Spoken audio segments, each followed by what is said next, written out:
The next question that we can ask about inverses is, how do you know an inverse exists? So part 2 of this section is going to be 1-to-1 and the horizontal line test. So again, the question that we're asking is, when does f inverse actually exist? Can we find an actual equation for every function that we want to find the inverse of? So the question is that is no, you can't. So let's start with a kind of simple example. In table form, I'm going to give you my function. Let's say the inputs are 1, 2, 3, and 4. My outputs are 2, 3, 4, and 2. What is f inverse of 2? So let's go back to my table. I'm asking for the inverse, so that means which x value mapped to 2. Well, 2 shows up twice. So it shows up here and here. So what is the answer? Is f inverse of 2 1? Or is f inverse of 2 4? Well, I don't know. You can't have more than one. You can't have more than one answer to a function. So this is no inverse would exist. Because 2 shows up twice here, there is no inverse. So here, f inverse of x does not exist. And we actually have a name for a function like this, and it's called being 1-to-1. So let's go over the definition of being 1-to-1. So a function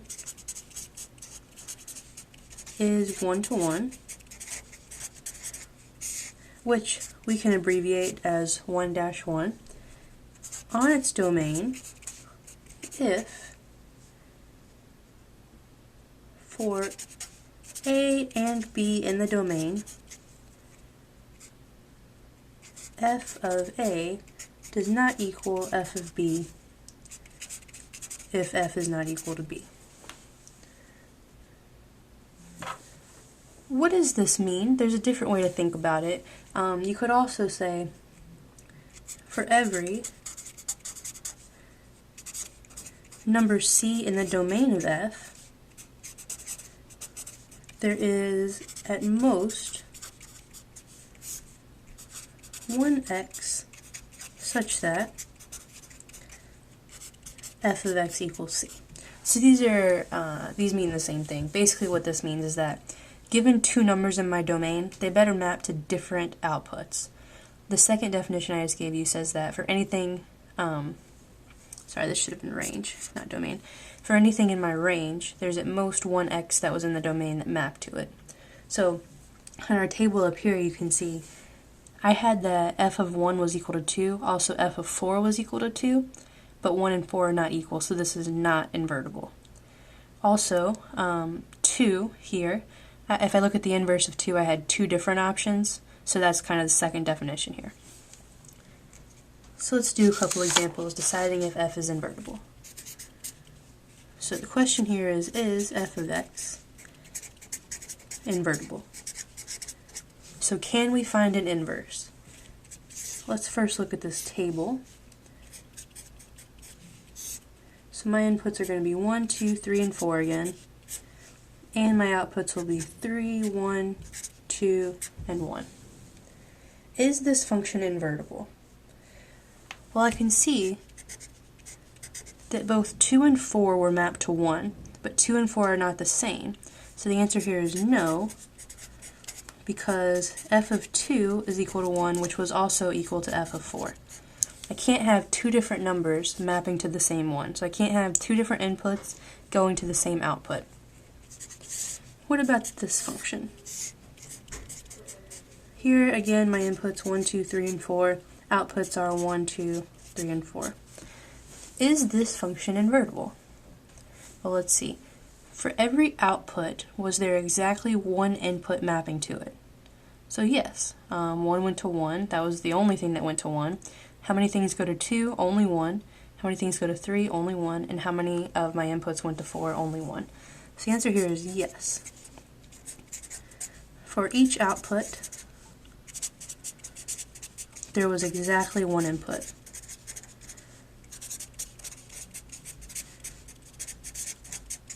So yes, that is invertible. Third example, what about if I give you a function? So I actually give you an equation. Is f of x, which is equal to x squared minus 1, invertible? So now I have to ask the question, for any two inputs that I give you, do I get two different outputs? Let's think about this. What is f of 1? That would be 1 squared minus 1, which is 0. What is f of negative 1? Well, that would be negative 1 squared minus 1, which is also 0. So I just gave you two different inputs that map to the same output, and that's a problem. So because these two different inputs map to the same output, this is not invertible.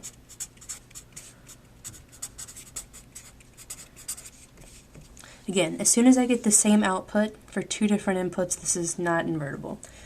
The next question to ask is there a different way to think about whether f is invertible? So do I have to kind of think about outputs and inputs, or is there a different kind of geometric way to do this? And the answer to that is yes, there is another way, and that's to graph it. So a different way to determine if f inverse of x exists. You can graph it. So if we graph the function that we just talked about, which was x squared minus 1, so this was x squared minus 1, here's my x, here's my y, there's negative 1. And then let's also think about the line y equals x. This was the second example that we did. We showed that this was invertible. So for any input, I get exactly one output. Two different inputs will give me two different outputs. We said this one was not invertible. So this one was not invertible.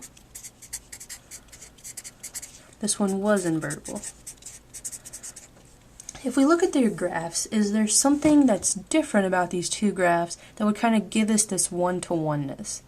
So for one-to-one, that meant for any y value, so for any y value that I choose, I can have only one x value mapping to it.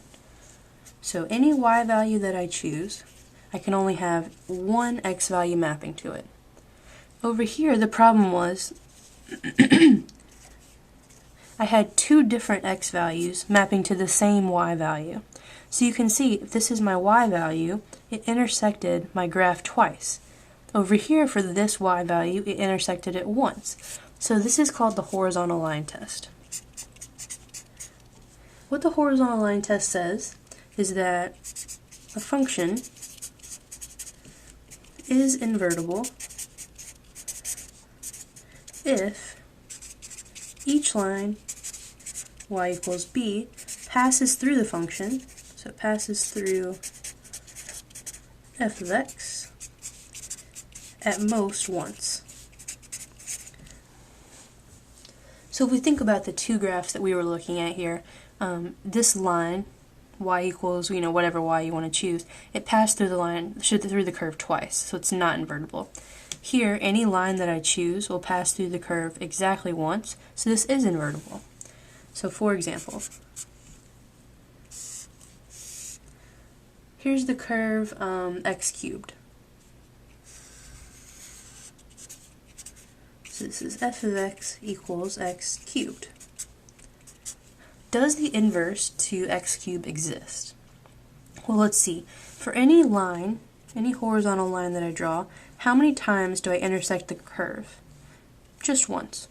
So any line that I draw, I'm going to intersect it at most once, so the answer here is yes. And the reasoning is because it passes the horizontal line test. So any line that I draw, it intersects the curve at most once, passes the horizontal line test, so the inverse does exist. How about the line, or the curve? Here's negative 1, here's 1. This is the curve x minus 1 squared times x plus 1 squared. Is this curve invertible? Well, let's see. If I draw this line, this horizontal line down here in a negative, it doesn't intersect the graph at all. But that does not mean that it's not invertible. You have to consider any horizontal line. So what about this one? Well, that intersected the graph in 4 different places, so as soon as I get more than one, it's not invertible. So if you want to know if a function is invertible, there are two ways you could look at it. You could ask yourself, is it one-to-one? That's typically going to be if you have a table. Or you could look at its graph, see if it passes the horizontal line test, which means that for any horizontal line I draw, it can only intersect the curve at most once. If it passes the horizontal line test, it's invertible. If it doesn't pass the horizontal line test, it's not invertible. That means that f of x does not exist.